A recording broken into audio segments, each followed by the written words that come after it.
Empezamos, Francisco. Sí, Violeta, por favor.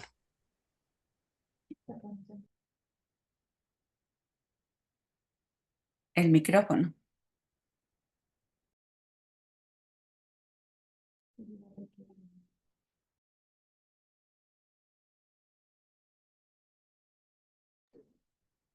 Muy buenas tardes, sean todos bienvenidos a este espacio de difusión. Mi nombre es Violeta Quigia, soy estudiante del Instituto Tecnológico Yaviral, en colaboración con la Sección Nacional del Ecuador y PGH.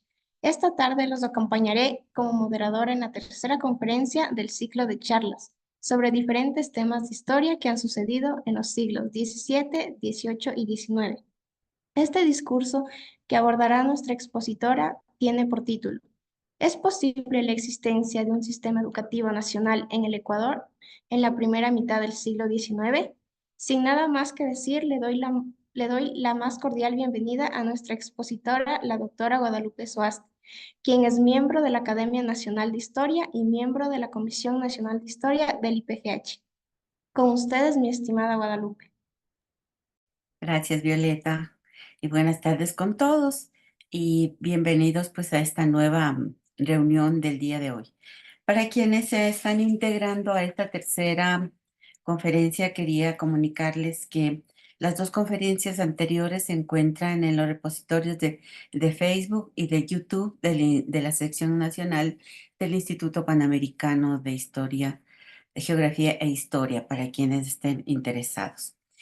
Como ya se ha señalado, la tarde de hoy vamos a tener nuestro tercer encuentro y último programado para esta jornada, para este año, esperando pues que el próximo año pues podamos tener de igual manera algún, algunas conversaciones, algunas charlas que nos permitan tratar otros temas colindantes y aledaños pues a los grandes temas que hemos conversado en este año.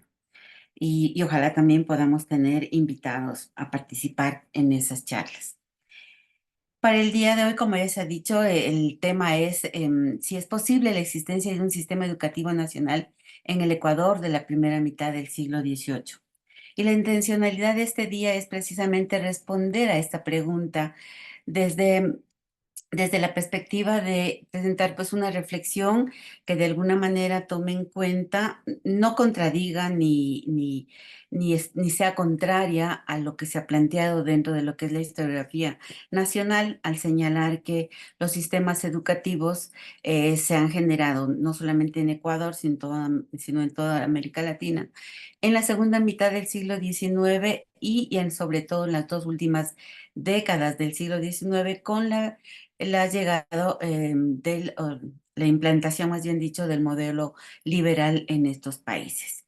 Sin embargo, el trabajo que yo he realizado de investigación me permite poder establecer precisamente, preguntarme y responder a esta pregunta, ¿no? De si es que existió o no un sistema educativo nacional en el país antes de 1850 y sobre todo en las dos primeras décadas del siglo XIX.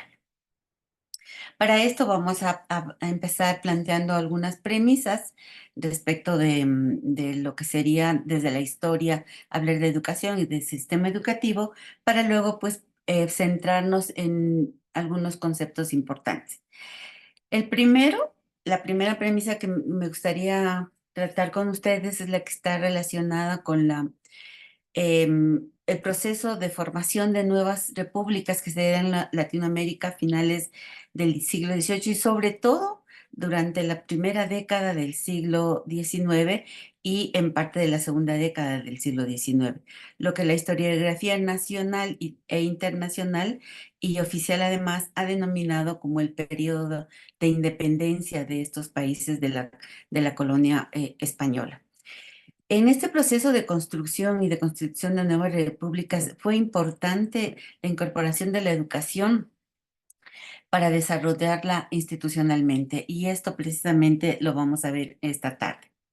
Para ello es muy importante, sobre todo, contar con una base legal, las constituciones que dan forma a esas repúblicas, el conjunto de leyes que van siendo promulgadas durante estos años van fortaleciendo no solamente a las repúblicas y al Estado como una formación social y cultural, sino también la concepción de la educación como función y también prerrogativa del Estado.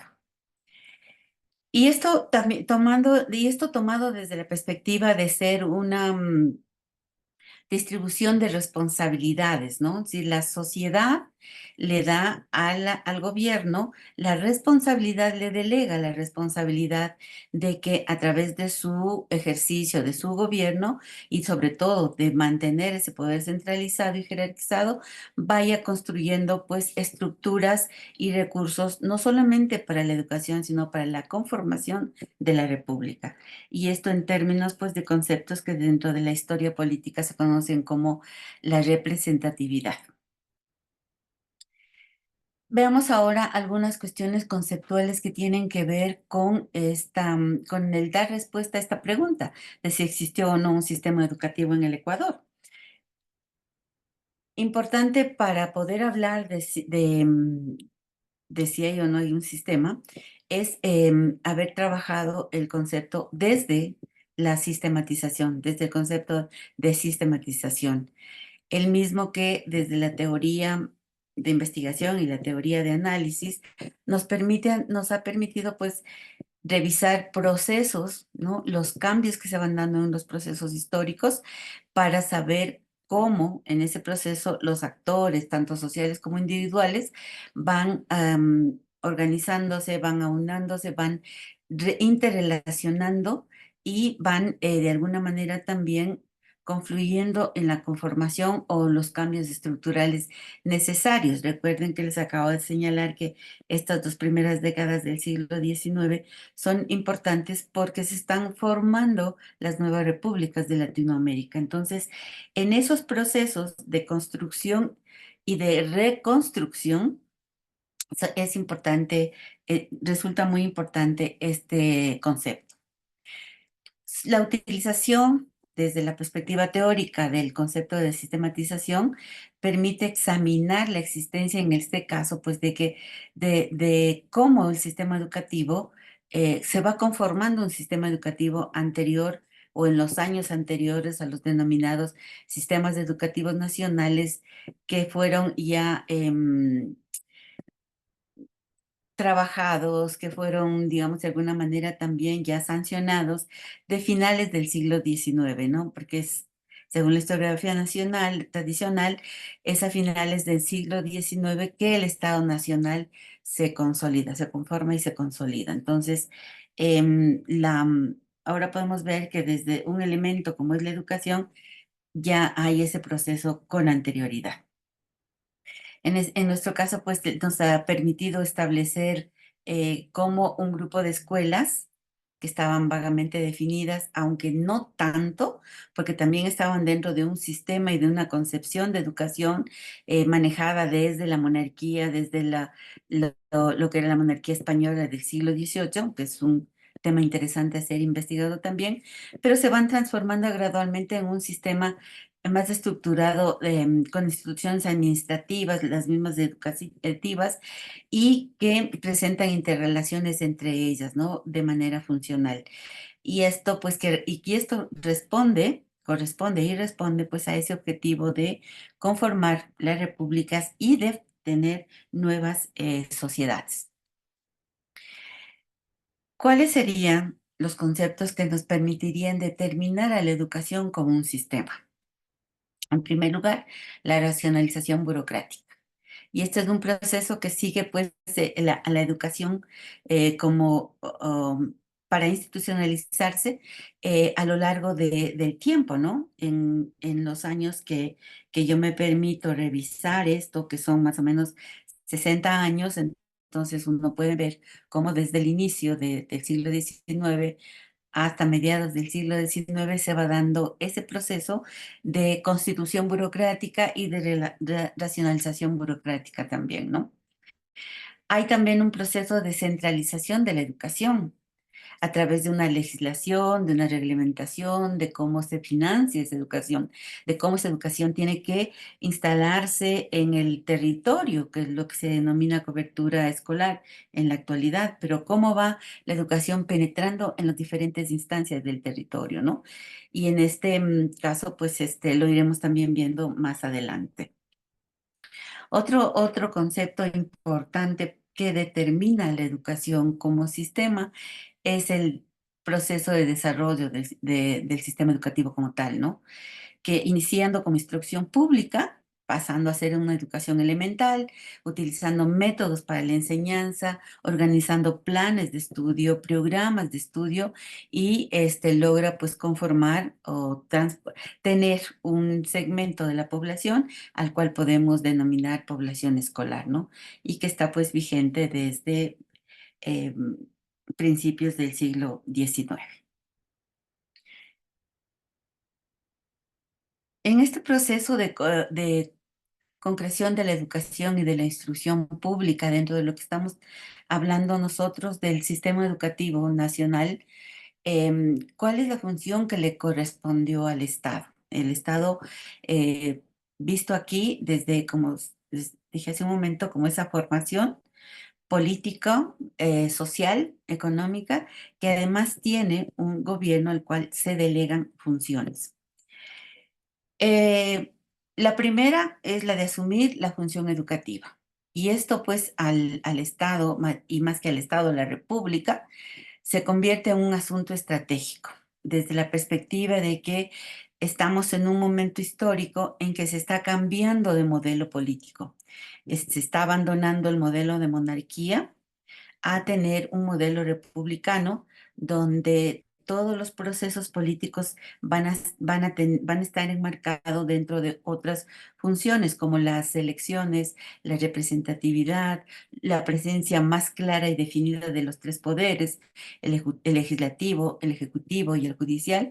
Y estos son hechos importantes a los cuales la educación tiene que responder. Y de ahí es que se vuelve no solamente un asunto estratégico, sino también una función del Estado. El Estado tiene que educar a la sociedad en definitiva.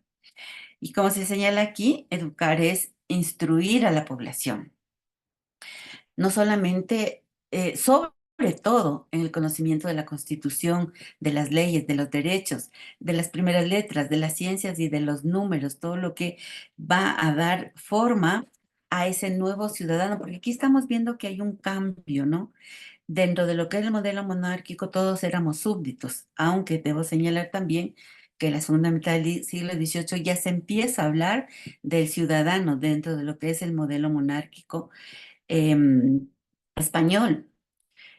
Pero ya con el establecimiento de las repúblicas, de tener gobiernos más democráticos, no con la presencia de un rey, es importante cambiar a los ciudadanos, ¿no? A la población, convertirlos en ciudadanos que conocen de la Constitución, que conocen de las leyes y que conocen de los derechos. Y de eso se tiene que encargar la educación. Por eso es una función precisamente del gobierno del Estado, ¿no? Como les señalaba, pues formar ciudadanos es un objetivo central, un propósito central, es una acción estratégica, porque si no formamos ciudadanos, no se va a lograr, dentro de la visión liberal, conseguir el desarrollo y y el progreso de la sociedad. Em, Uno de los fundamentos, digamos, políticos e ideológicos del liberalismo, pues es precisamente el desarrollo y el progreso de la sociedad, ¿no? Y eso se va a dar pues a través de la formación de ciudadanos y cómo se forman ciudadanos a través de la educación, de las escuelas en particular. Para esto va a ser, para todos estos cambios que están dando a nivel de Estado y a nivel de República, es importante señalar o tener, construir un aparato legal que regule la enseñanza, no solamente la organización de la sociedad en general, del gobierno en particular, sino también, en este caso, la educación, ¿no? La enseñanza. Y ese aparato legal tiene que ser de forma orgánica. Se necesita una ley general que organice absolutamente todo lo que vendría a ser el sistema educativo y que además escolarice las prácticas, defina qué, cómo, cuándo se va a llevar y cómo se va a llevar esa educación en los diferentes niveles.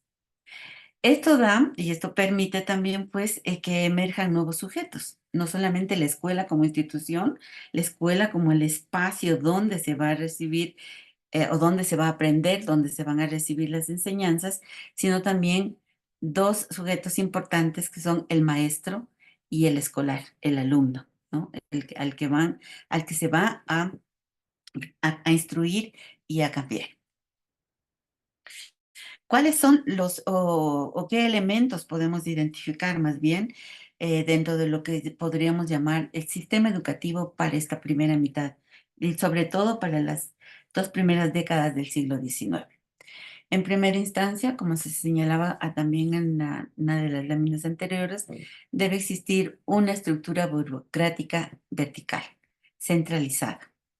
Y esta debe estar integrada por un conjunto de instituciones que organicen, que regulen, que financien, que presten los servicios para el ejercicio de la educación, ¿no?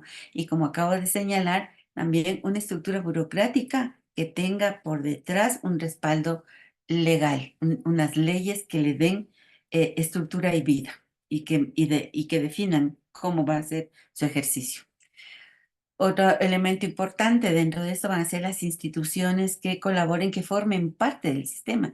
En este caso, para la primera, sobre todo para la segunda década del siglo XIX, donde se están constituyendo, conformando las repúblicas, la presencia de los municipios y de la iglesia, que son dos instancias que durante el periodo de la monarquía española fueron instancias de gobierno importantes, tanto para la material como para lo espiritual, la presencia y la integración de estos dos elementos dentro de lo que sería el sistema educativo nacional es fundamental no solo como apoyo para el fomento de la educación, sino también para, como se señala aquí, ampliar su cobertura, ¿no? Su espectro, el que la educación llegue hasta las regiones marginales del territorio de un país.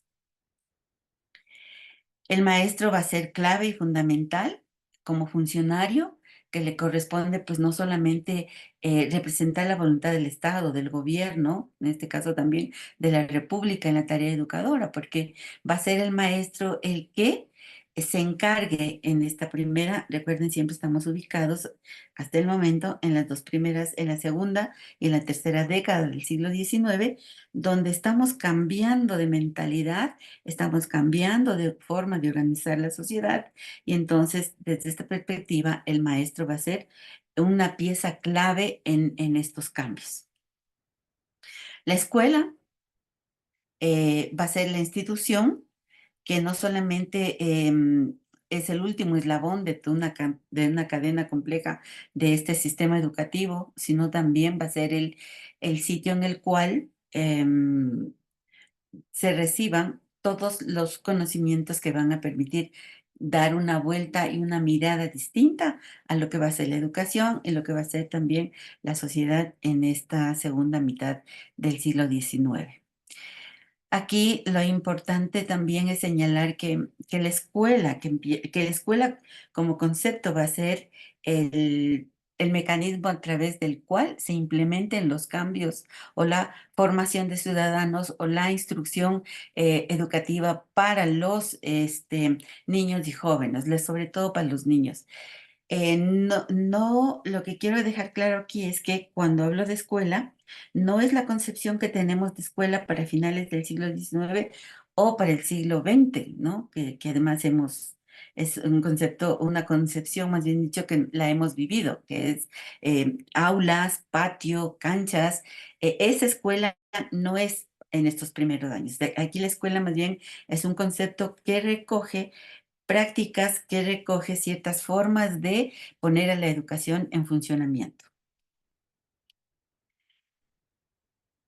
Veamos ahora entonces si estamos hablando ya de que se está dando forma en estas primeras décadas del siglo XIX a un sistema educativo, ¿cómo es esa estructura macro del sistema? En primer lugar, necesitamos tener un conjunto de decretos, que se conforme como bases legales o los asentamientos, el asentamiento legal, digamos, de la organización del sistema educativo, ¿no?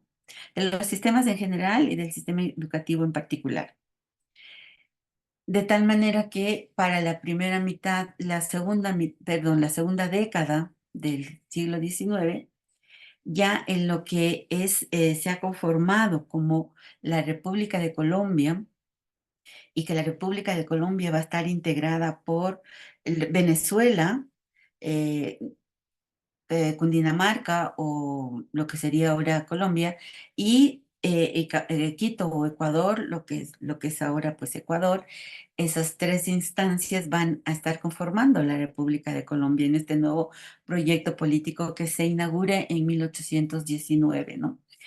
Entonces, para un año más tarde, para ir asentando ese proyecto republicano, lo importante en lo que tiene que ver con la educación es el que hay que cambiar la mentalidad de los habitantes de este país, ¿no? De este nuevo país, de esta nueva república.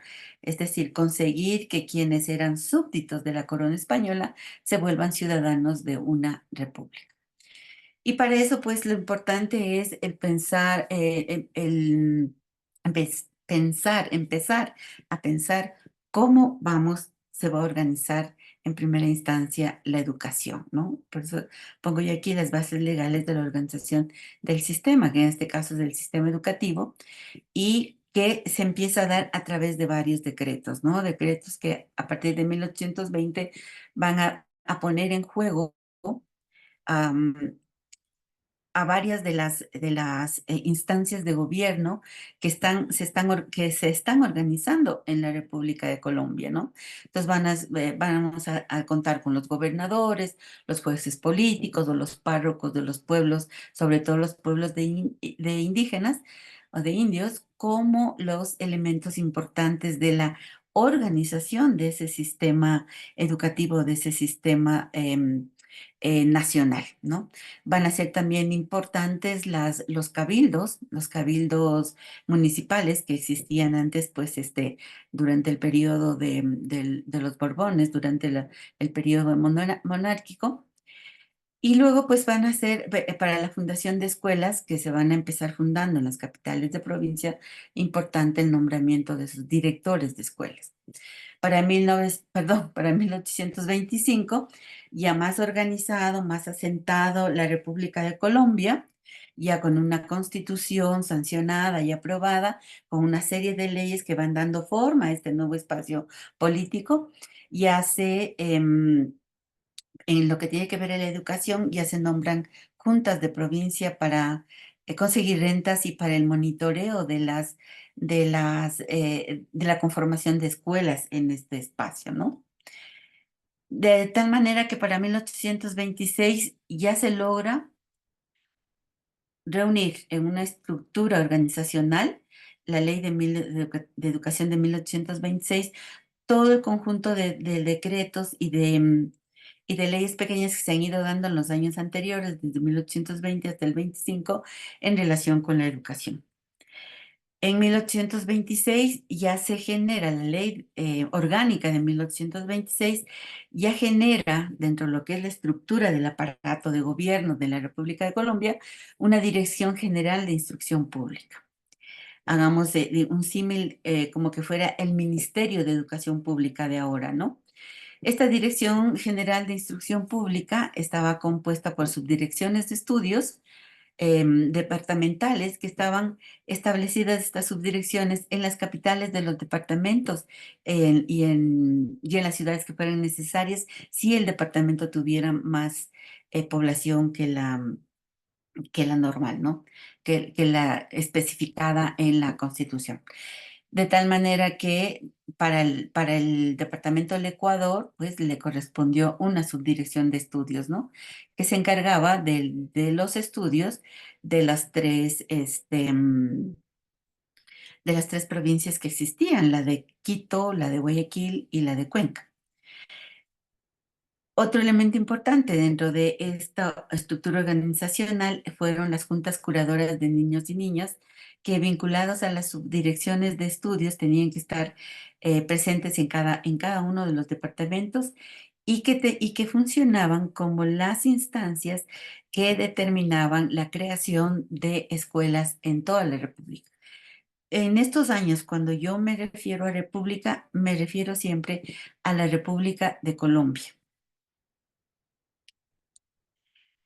A esta estructura organizacional que tiene la Ley de Educación de 1826, que tiene que ver con cómo se organizan en el espacio las diferentes instancias de la educación, también hay que sumar algunas instituciones auxiliares de la instrucción pública, ¿no? Porque dentro de lo que es el proyecto de la República de Colombia, la educación está denominada como la instrucción pública. El gobierno tiene que ocuparse de instruir a todos los habitantes de la República. Y para eso, pues, tiene algunas instancias que le van a colaborar, como la Academia Literaria Nacional, la Sociedad de Amigos de la Instrucción Elemental y la Sociedad de Amigos del País, que se van a ir estableciendo a lo largo de estos 4 años, hasta 1830, entre el 26 y el 30, en absolutamente todas las provincias, todos los cantones de cada uno de lo que se conforma la República de Colombia. También bibliotecas que se crean en las capitales de cada uno de los departamentos, el jardín botánico, el museo, el observatorio, que son instancias vinculadas a la educación y que se van creando en cada uno de los departamentos. Y que van a ser pues las instancias que colaboren con la educación y con la instrucción pública de los habitantes de la República de Colombia. ¿Cómo es la concreción del sistema educativo, sí, del sistema de educación, el sistema educativo en el Ecuador? ¿Cuál es la estructura burocrática en la República del Ecuador?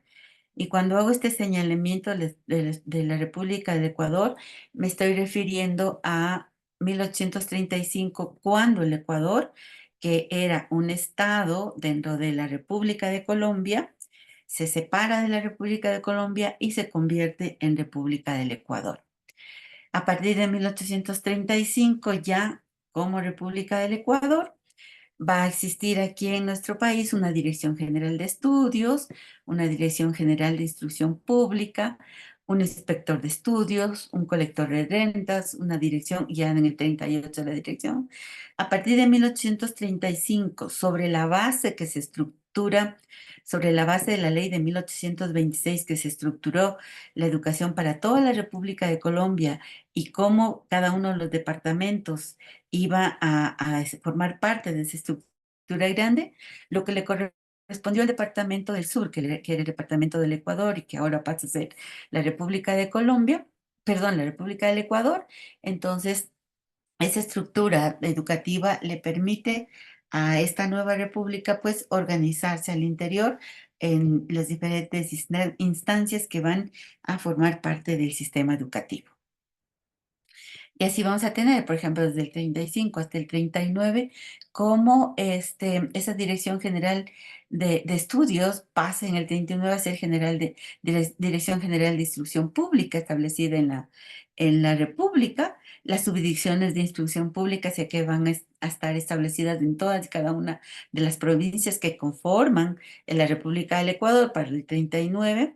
Las inspecciones de instrucción pública, el director general de escuelas primarias, las comisiones universitarias que van a estar también en las capitales de provincia y que esto es importante porque están vinculadas a los colegios nacionales que se establecen en las provincias y que vienen a ser como oficinas, digámoslo así, de la Universidad Central para poder estudiar ciertas cátedras en provincia. Bueno, y ojalá tengamos pues algún otro momento de poder ir ampliando toda esta información. Importante también dentro de esta estructura ya en la República del Ecuador es mantener esas instituciones auxiliares de la instrucción pública, ¿no? Que desde 1826 está establecida para el Departamento del Ecuador. Eso se recoge pues y funciona también en la República del Ecuador. Y tenemos las sociedades de amigos del país que van a trabajar por el fomento e industria de la agricultura, y estas sociedades son importantísimas. Las sociedades de instrucción primaria que dotan no solamente de los libros, los útiles, lo necesario para la instrucción en todo el país, en las capitales de provincia o en las parroquias o en las cabeceras cantonales. La biblioteca, que pasa a ser la Biblioteca Nacional, se establece acá la Biblioteca Nacional, los museos del Museo Nacional, el Observatorio Astronómico, que está funcionando desde 1837-38, porque son todas estas instancias, como se señala ahí, auxiliares para la instrucción pública y para la educación del país dentro de este sistema educativo nacional que se crea y se genera, ¿no? Debemos señalar también que en la concreción, perdón, del sistema de educación en el Ecuador, del sistema educativo nacional, la participación de dos instancias y la pertenencia a este sistema de dos instancias importantes. Por un lado, los municipios y por otro lado, la Iglesia Católica. En cuanto a los municipios, tenemos que señalar que es a través del cabildo, ¿no?, que se establecen las escuelas públicas en las diferentes parroquias civiles, ¿no? Las escuelas privadas, que son los cabildos también, los encargados de crear tanto las públicas como las privadas, se encargan también del sostenimiento de las escuelas, del nombramiento de los maestros, del pago de los salarios, de las visitas escolares semanales y la entrega de materiales cuando hace falta en las escuelas, la organización de certámenes cada vez que se termina un año escolar, y todo esto pues con fondos del cabildo, pero también con fondos que le entrega el gobierno central, ¿no? A través del Ministerio de Gobierno y de Instrucción Pública. Entonces hay una dotación anual para cada uno de los cabildos ¿cómo se llama? De los cabildos que existen en la República del Ecuador, en las diferentes provincias que en la segunda y tercera década del siglo XIX existen en nuestro país. Y aquí les pongo un ejemplo de las escuelas públicas que habían en la provincia de Guayaquil, por ejemplo, ¿no? Entre 1826 y 1851. Es a partir de la ley orgánica de 1826 que las escuelas empiezan a formar parte de la estructura del sistema educativo y bajo la administración y la dotación de los municipios y de los cabildos en particular. Entonces, por ejemplo, aquí estas escuelas que las primeras que tienen ese color naranja son las primeras que se van estableciendo en lo que era la provincia de Guayaquil, y luego conforme van pasando los años, hasta 1851, se van incrementando todas estas escuelas en cada una de las parroquias que van conformando esa provincia de Guayaquil. Y lo mismo que pasa en Guayaquil, pues pasa en Quito, pasa en Cuenca y pasa en todas las provincias que existen en en el Ecuador en estos primeros 2 décadas o la primera mitad ya del siglo XIX. Aquí les comparto un ejemplo de cómo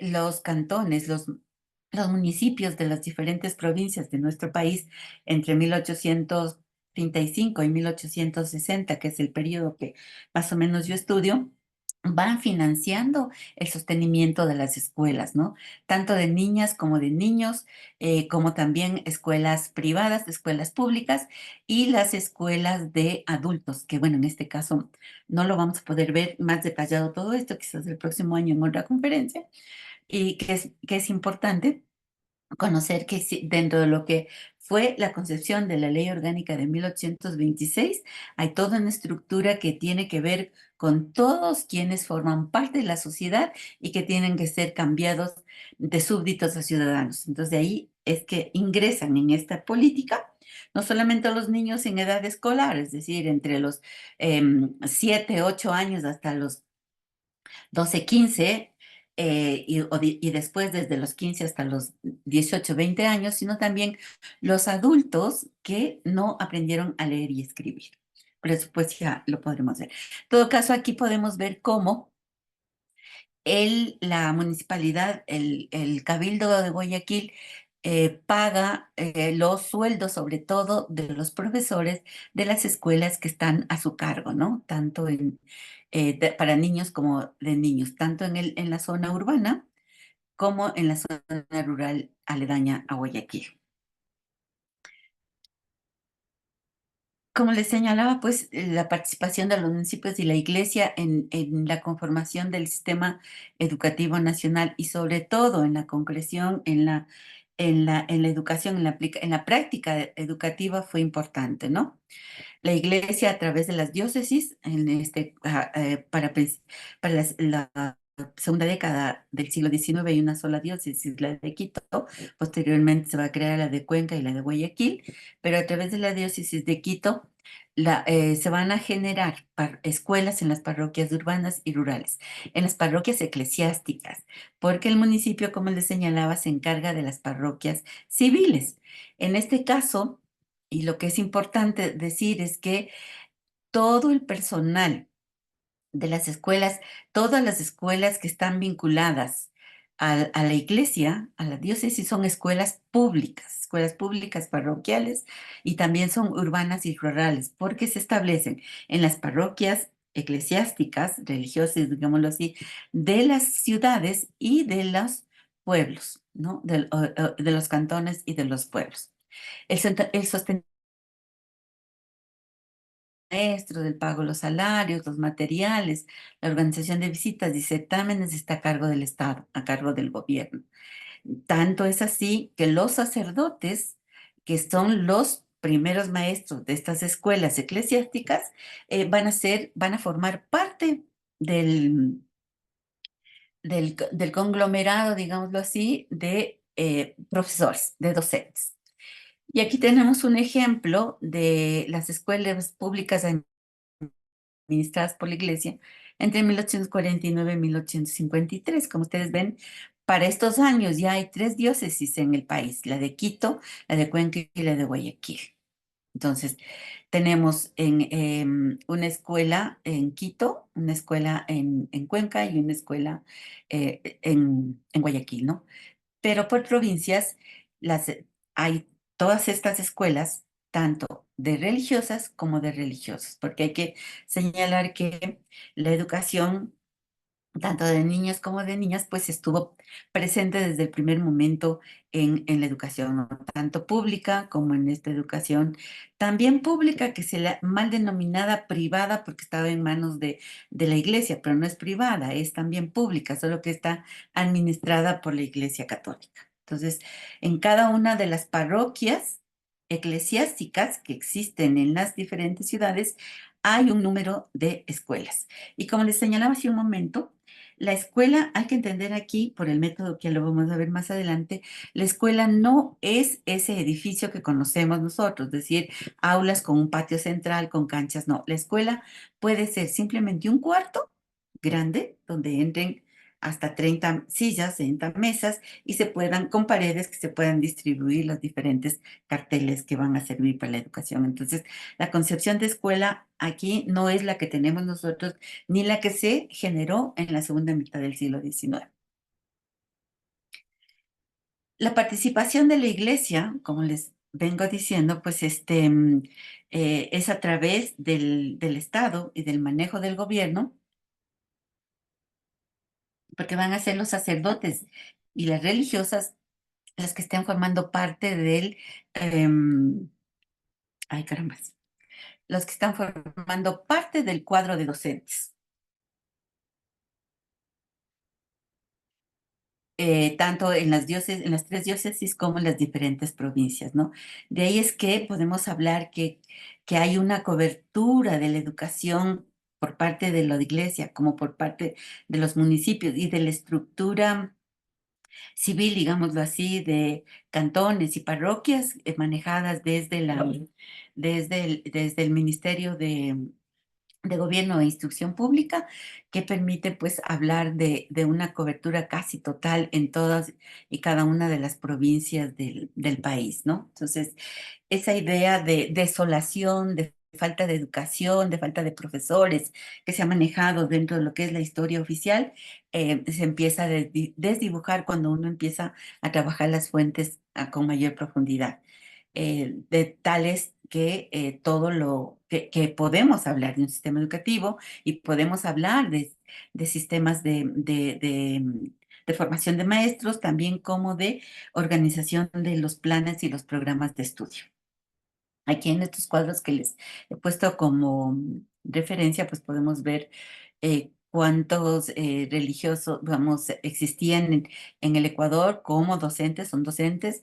Hay que señalar aquí que los religiosos, además de ser, dar misa y dar catecismo, daban clases. Y en estamos hablando también del clero secular, porque este es el clero regular, ¿no? Clero regular, que son las órdenes religiosas, franciscanos, mercedarios, son los que están formando, siendo profesores en las escuelas de cada una de las parroquias. Y en el clero secular, que están conformados por los, ay, se me fue, por los obispos, los arzobispos, los prelados que van formando parte también pues de esa educación, ¿no?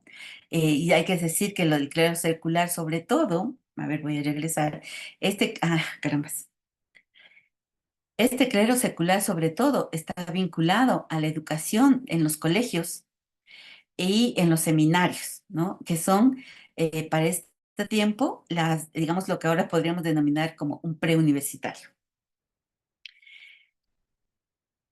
Vamos a ver ahora en lo que estamos denominando el sistema de educación en el Ecuador, cómo fue la organización de los niveles de estudio. Para esto vamos a volver años antes, a 1835, nos vamos a ubicar entre el 1820 y 1825, donde en una de las primeras diapositivas ya les señalaba cómo ahí se va a organizar, la educación se va encargando a diferentes instancias, ¿no? Que los gobernadores, que el este y los otros, pero también a la vez que la educación se va encargando a estas autoridades, se va organizando, ¿no? Entonces, a través de los decretos ejecutivos, se crean escuelas públicas de primeras letras en las parroquias, escuelas, perdón, de enseñanza primaria y escuelas elementales en los cantones, y hay diferencias entre lo uno y lo otro. Los colegios o casas de enseñanza pública y los de la enseñanza de ciencias generales y especiales en las cabeceras cantonales, los colegios seminarios en las provincias, la enseñanza pública especial también en las provincias, y las universidades centrales que se crearon las tres, una en Quito, una en Bogotá y otra en Caracas, y que fueron, pues son las primeras instancias y los primeros intentos de organización del sistema de educación a nivel de lo que era la República de Colombia. Y eso van a ser de alguna manera también las bases sobre las cuales se va a estructurar el sistema educativo ecuatoriano.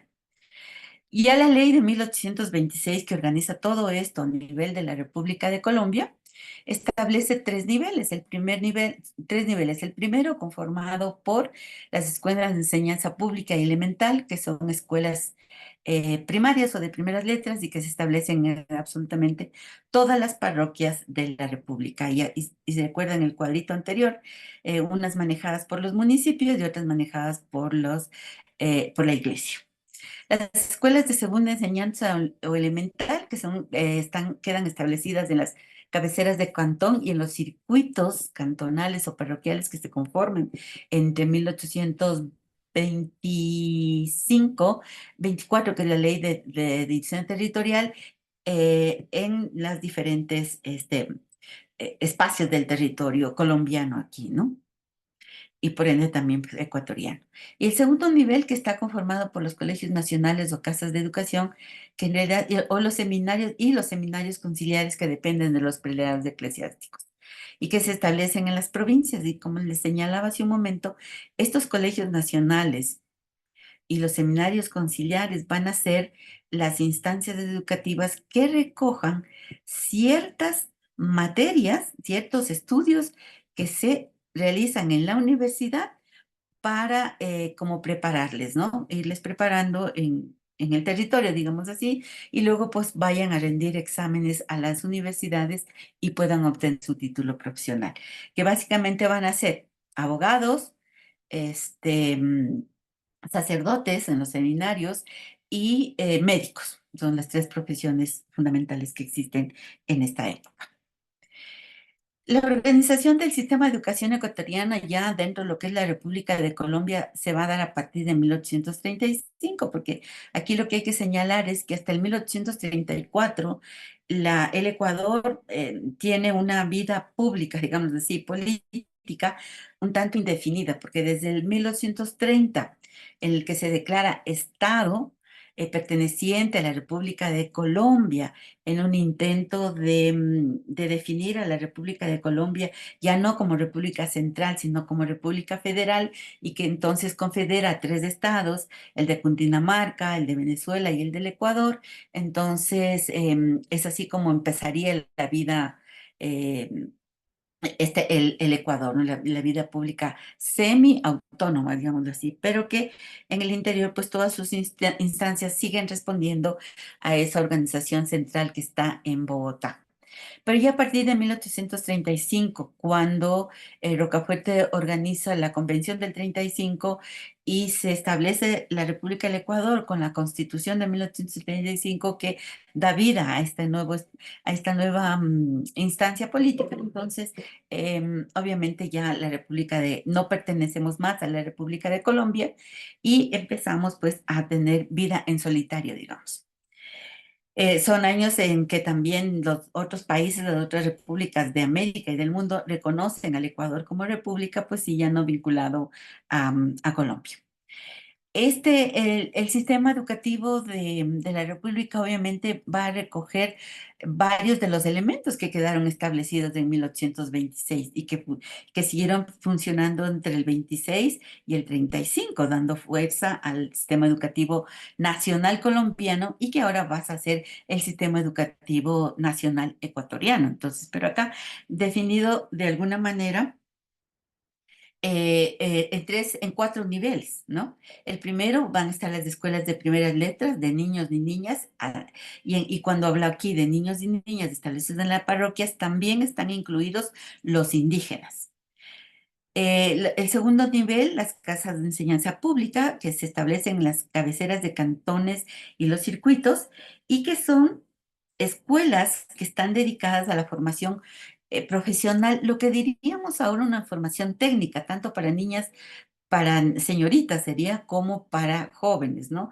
Y en esta enseñanza pública, en estas casas de enseñanza, hay una oferta verdaderamente amplia, no solamente la costura, no solamente la música, no solamente las cuestiones artesanales o cuestiones mecánicas, sino que hay todo un proyecto muy interesante que se desarrolla, que no lo podremos ver ahora, lo veremos en otra conferencia, y que da cuenta de cómo este sistema se fue conformando en función de las necesidades de la formación profesional de los ecuatorianos. Los colegios, el tercer nivel, los colegios y que siguen guardando la misma referencia, digámoslo así, de los colegios anteriores que están establecidos en las capitales provinciales, donde se replican ciertas materias o cátedras, que se llaman más cátedras, de las que se estudiaban en la universidad, de tal manera que de esta manera, pues, estudiantes que no podían venir hasta Quito, a la universidad, estudiaban en la capital de provincia y luego venían a rendir examen en la capital, en la universidad, que es el cuarto nivel de este sistema educativo.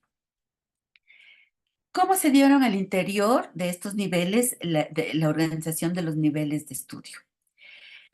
Ya en 1838, porque les decía que a partir de 1835 y ahora sobre todo en el 38, que hay una nueva ley de educación que de alguna manera viene a reemplazar a la de 1826 que seguía estando vigente. El sistema educativo nacional se organiza en dos instancias, se organiza en lo que tiene que ver a la instrucción pública y a las instancias auxiliares de la instrucción pública. Y la instrucción pública en cuatro niveles, como los que veíamos hace un momento. El primero con las escuelas elementales, el segundo con las escuelas secundarias, y aquí hay una subdivisión todavía más interesante porque se establecen o se regulan, más bien dicho, a los colegios de niñas, ¿no? Que no solamente incluía la instrucción elemental primaria, sino también la secundaria, y que tenía que ver con esto que les acabo de señalar, con ciertos atisbos, más bien dicho, a una formación profesional. Y las escuelas normales y preparatorias, que son las escuelas donde se van a formar los futuros maestros, ¿no? del sistema educativo. El tercer nivel, donde estaban los colegios nacionales, los seminarios clericales y las escuelas especiales, que son una instancia bastante curiosa e importante porque no solamente van a profesionalizar a los habitantes en religión, en letrados, o sea, abogados, médicos o militares, sino que también estas escuelas especiales van a ocupar de otros ámbitos que le interesa a la política de gobierno ir incursionando, como por ejemplo la minería, ¿no? Para la explotación minera o la misma agricultura para mejorar los sistemas agrícolas. Y el cuarto nivel, como se ha señalado, pues la universidad, ¿no? Que comprendía pues todos los establecimientos del distrito universitario. ¿Y cuál va a ser el distrito universitario? Todos los colegios que se establecieron, colegios nacionales, que se establecieron en las capitales de provincias. Entonces, el distrito universitario y la universidad no hay que entenderla como ahora la Universidad Central, aunque esta se llama la Universidad Central, pero no la entendemos como el campus universitario, sino el sistema de estudios universitarios que están conformados por todos estos colegios establecidos en las capitales de provincia. Luego tenemos pues a estas instancias auxiliares como la Sociedad de Amigos que ya habíamos visto y que vienen perviviendo pues desde 1826, ¿no? Perdón, esta organización pues, no cambia, ¿no? Desde el 38 hasta finales del periodo que yo estoy estudiando, que yo estudié más bien dicho, que es 1860, 60 y tanto, no cambia. Eh, Hay un cambio ligero, digámoslo así, después con García Moreno. Yo ya no lo estudio eso, pero es fácil identificar. Pero lo interesante que se da entre 1855 54 y el 58 es, en primer lugar, el establecimiento de la libertad de estudios, que no afecta, pero que golpea directamente a los estudios universitarios. Ya los voy a explicar. Y lo segundo es la visibilización, no solamente de las escuelas rurales, ¿no? Sino también las escuelas de adultos, porque hay toda una política de conformación de escuelas de adultos. Hay una gran población ecuatoriana que no aprendió a leer y escribir y que no aprendió los fundamentos de la legislación de la democracia, que es que es la Constitución y las leyes. Entonces, frente a ese faltante, digamos, porque lo que se necesita ahora ya no es formar ciudadanos como en 1819, 1820, lo que se necesita ahora es formar electores. Antes también eran electores, pero ahora sobre todo electores. Entonces hay una población que no cumple con los requisitos para poder elegir y ser elegido, sobre todo elegir, por lo tanto hay, digamos, una campaña, por decirlo así, de alfabetización, ¿no? Es lo que se denominó en el siglo XX. Pero en realidad es la creación de escuelas de adultos, no solamente para la instrucción primaria, es decir, para la instrucción de aprender a leer y escribir, sino también la más bien formación en con ciertos niveles de profesionalidad. Y ahí tenemos también pues a las escuelas, ya en el tercer nivel, que se denomina educación secundaria, los colegios, los seminarios y las escuelas especiales profesionales, que es una gama amplísima de escuelas que se dan. Y luego pues están las universidades, ¿no? Aquí lo importante de las instituciones auxiliares a mediados del siglo XIX se toma en cuenta la biblioteca y el museo, porque ya la Sociedad de Amigos del País ha dejado de cumplir con las funciones que estaban atribuidas, que lo veremos al final de la charla de ahora, y el observatorio pues ha dejado de funcionar y lo revive después García Moreno como conocemos, ¿no? ¿Cuál fue el método de enseñanza o las formas, sí, los métodos de enseñanza en este periodo? En primer lugar, se utiliza el método lancasteriano, ¿no? Que es importantísimo porque había urgencia de formar ciudadanos y formar maestros que para poder seguir estableciendo escuelas a nivel de toda la República de Colombia. En segundo lugar, ya estando bajo la denominación, digamos, de República del Ecuador, tenemos el método de enseñanza mutua o del método combinado de Bell y Lancaster, ¿no? Que es un nuevo método, digamos así, ahora lo pongo aquí, se denominó nuevo método y se utilizó en las escuelas para la instrucción pública. Y a mediados del siglo XIX a este método pues ya se lo conocía como método antiguo porque hubo la injerencia o más bien dicho el traslado, un nuevo método que viene con, con ciertas órdenes religiosas y que en realidad pues ya yo ya no lo estudio eso y tiene que ver con otras nuevas formas de modernizar, digamos así, la educación, ¿no? Pero Eh, ¿Perdón? para- le quedan 5 minutos para su exposición.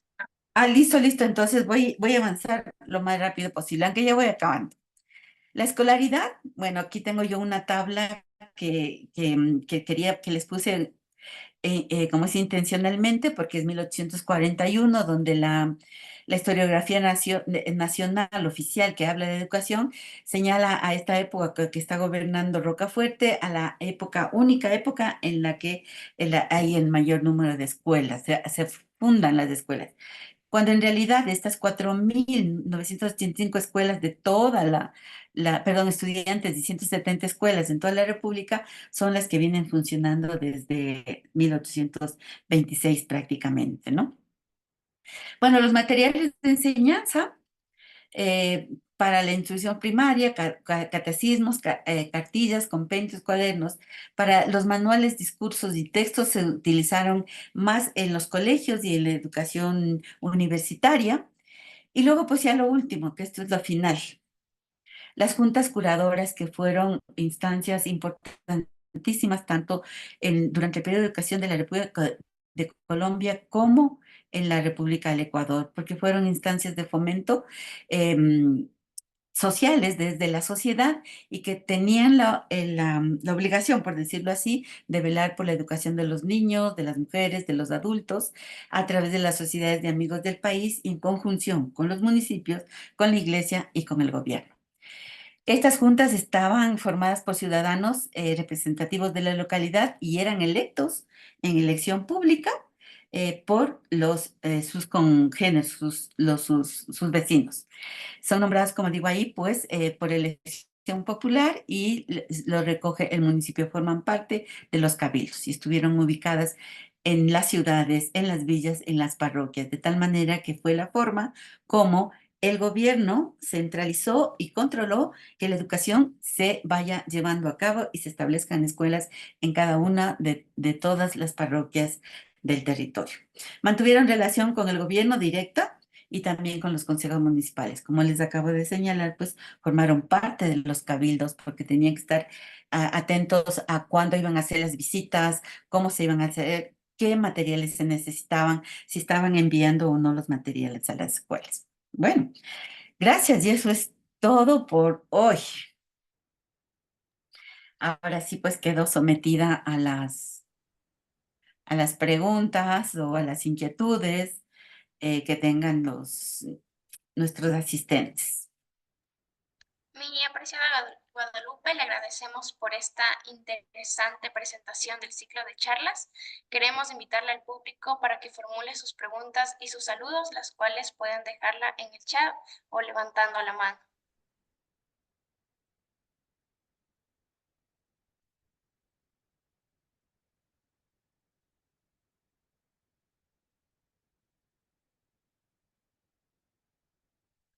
Bueno, me alegro si no hay preguntas. Quiere decir que estuvo todo clarísimo. Yo tengo una pregunta, Claro, Jorgito. Wadis, sobre las juntas de apoyo, sobre la sociedad de amigos del país y la otra.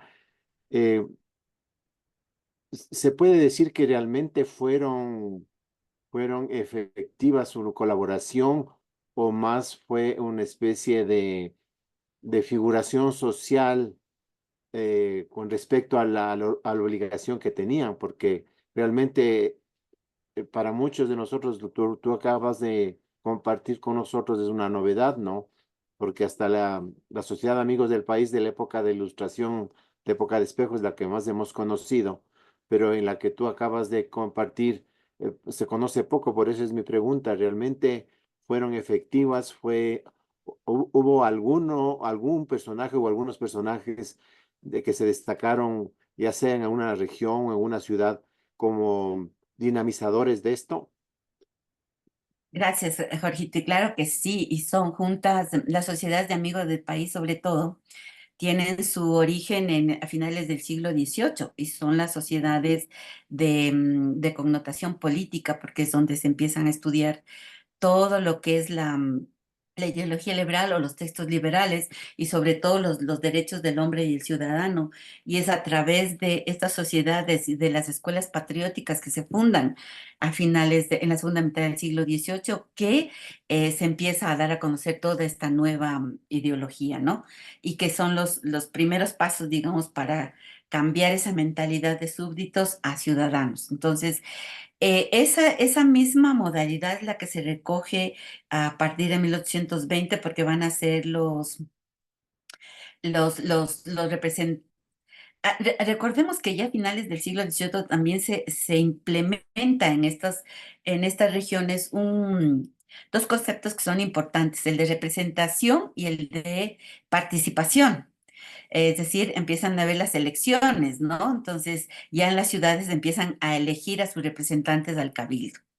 Entonces, y esto es importante porque van a ser los notables de cada una de las diferentes instancias de la geografía, en las parroquias, en los cantones, en las villas y en las ciudades, los que van a conformar las sociedades de amigos del país y van a ser los encargados, son de alguna manera como la policía, digamos, que se van a encargar de que los niños vayan a las escuelas. Hoy no puede poner porque se alargaba mucho la conferencia, pero tienen una responsabilidad grande, porque no solamente todavía les compete la formación ciudadana en conocimiento de las leyes, en el mantener la ideología liberal, en ir todavía replicando eso en la ciudadanía, sino también ya vinculados con los municipios, sobre todo con los municipios, con los cabildos, hacer como la policía de que se esté cumpliendo, de que las escuelas tengan los materiales, de que se les pague a los maestros. Entonces, eh, cambia totalmente esa visión de falta de escuelas, de que no hubo educación, de que esto es un protoestado y cosas de esas. Es una república que está funcionando, ¿no? Y que si logra organizar un sistema educativo, obviamente logra organizar también un sistema de elecciones electoral, logra organizar un sistema político de administración pública, que son todavía cuestiones que están apenas empezando a mirarse desde otra perspectiva, ¿no? Luego las juntas curadoras son las que se establecen en primera instancia antes de la sociedad, digamos, entre las sociedades de amigos del país del siglo XVIII y las nuevas sociedades de amigos del país del siglo XIX. Entonces, estas juntas curadoras van a ser sobre todo, las que van a estar pendientes de la educación de las mujeres.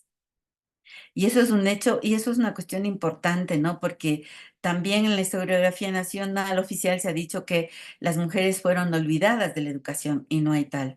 Desde la adopción del lancasterianismo como método para la formación de ciudadanos, había también que formar ciudadanas.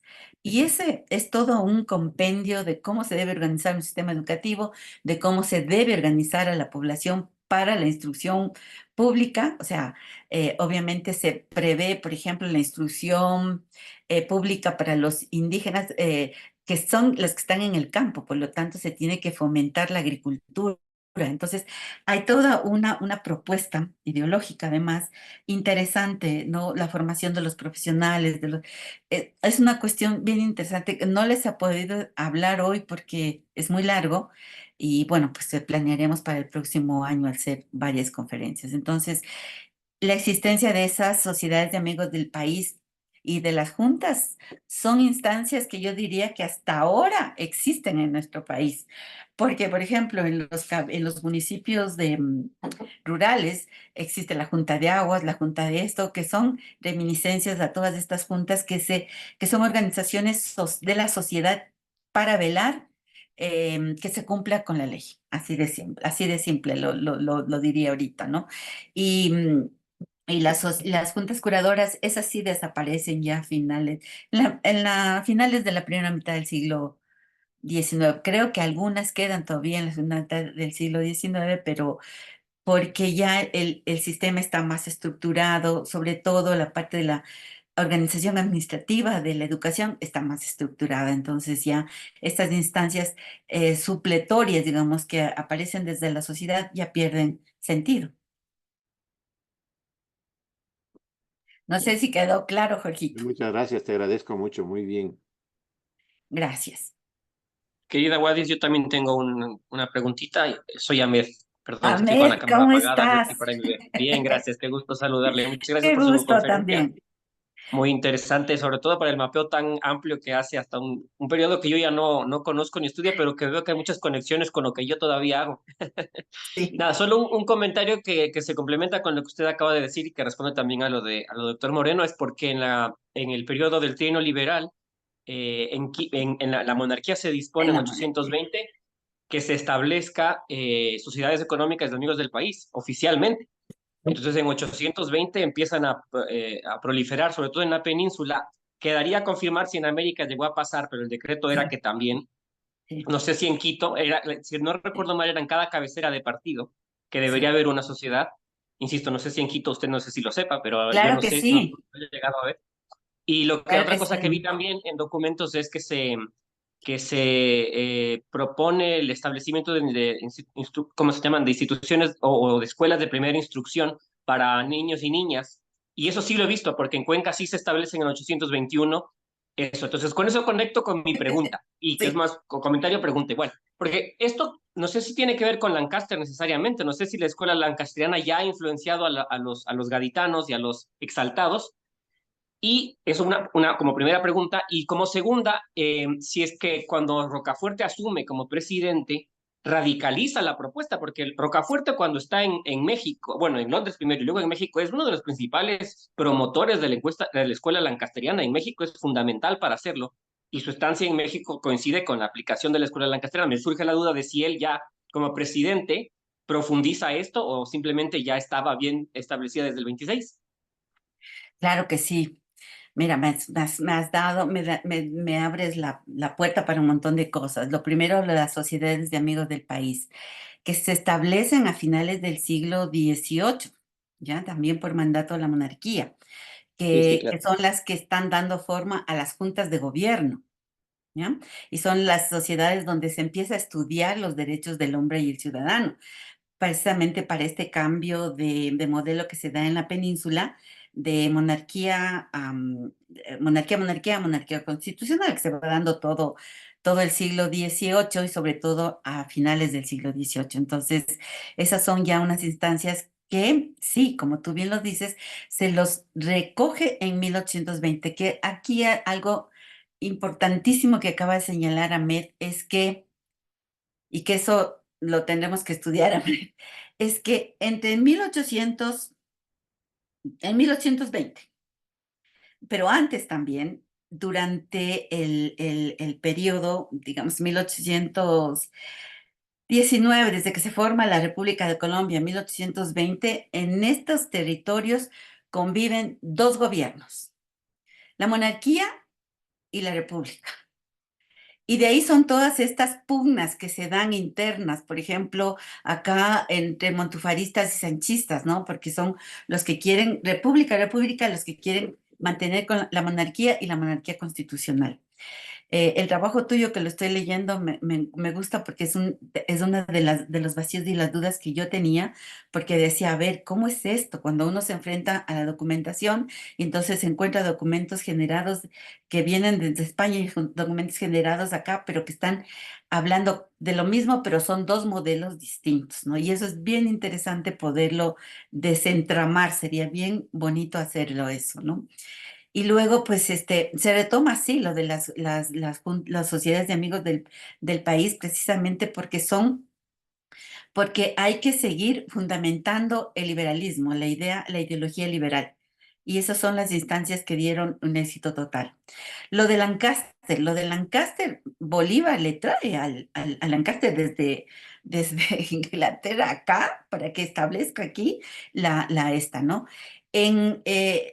Pero también se da, por eso yo hablo ahí de esta como secuencia de métodos, porque está también Bell en España y Bell hace una adaptación del modelo de Lancaster para España, que es lo que se trae también a los territorios americanos en esta convivencia de los dos modelos, ¿no? Entonces uno debe tener los ojos bien abiertos al ver la documentación porque uno no sabe si es Bolívar o si es, pero si solo se deja llevar por lo que dice el título del documento, si no lo interrelaciona, estamos ahí fregando. Entonces, ahí todavía hay como que escarbar mucho, ¿no? Entonces, ese método combinado de Bell y Lancaster es lo que después se establece.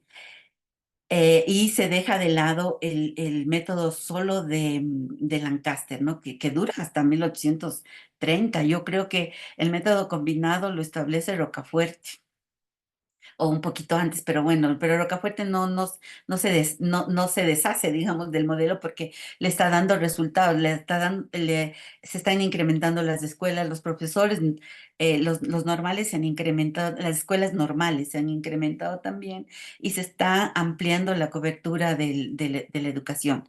Y luego, pues ya para finales de esta primera mitad del siglo XIX, hay un nuevo método que todavía yo no lo logré identificar y no sé si está vinculado a lo que García Moreno después lo establece con las órdenes religiosas, pero hay un nuevo método que seguramente combina, ¿no? Pero sí, pero es interesante porque lo de Lancaster pervive y pervive hasta bien avanzado el siglo XIX. Bueno, y eso sería, no sé si es que, Ahmed, quedaste conforme. Sí, Gaby, muchas gracias. Me quedó bastante más claro porque, claro, como Rocafuerte tiene esta participación tan importante en México, y es que él al final, mucho más que Bolívar y mucho más que otros de los que gobernaban Colombia, tenía la experiencia doble, ¿no? O triple de haber estado en España en esos mismos años, de mantener vínculos muy fuertes con los liberales españoles Así es. y de estar en Londres, ¿no? Entonces, creo que al final tiene sentido lo que usted dice, que cierra haciendo un híbrido de los dos modelos y compensarlos. Nada, muchas gracias. Y ahí tengo que decirte también que Rocafuerte, durante, o sea, toda esta reconstrucción, la implementación de la República del Ecuador, porque nace con Rocafuerte la República, hay una influencia norteamericana fuerte y obviamente mexicana, ¿no es cierto? Entonces, eso es un asunto que yo no lo pude profundizar porque mi interés era la educación, pero se puede ver en la educación esa influencia norteamericana. Entonces, Rocafuerte se aparte definitivamente de lo liberal español, de los liberales españoles y adopta pues a los americanos, ¿no? A los norteamericanos. Entonces, eso también es un asunto interesante de ser revisado. Bueno, creo que seguiremos hablando, Ahmed, porque hay muchas cosas que en común.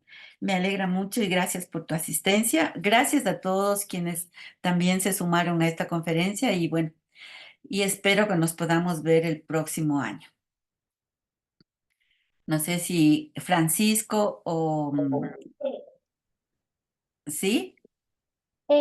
Queremos felicitarle, mi estimada Guadalupe, por participar en este webinar. De igual manera, queremos agradecerles a todos por su asistencia.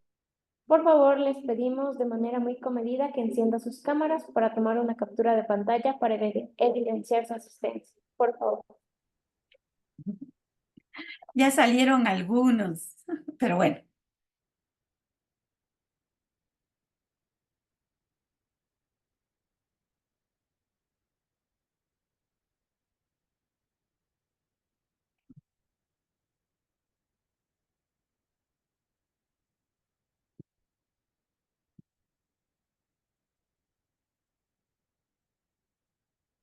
Ya. Bueno, gracias.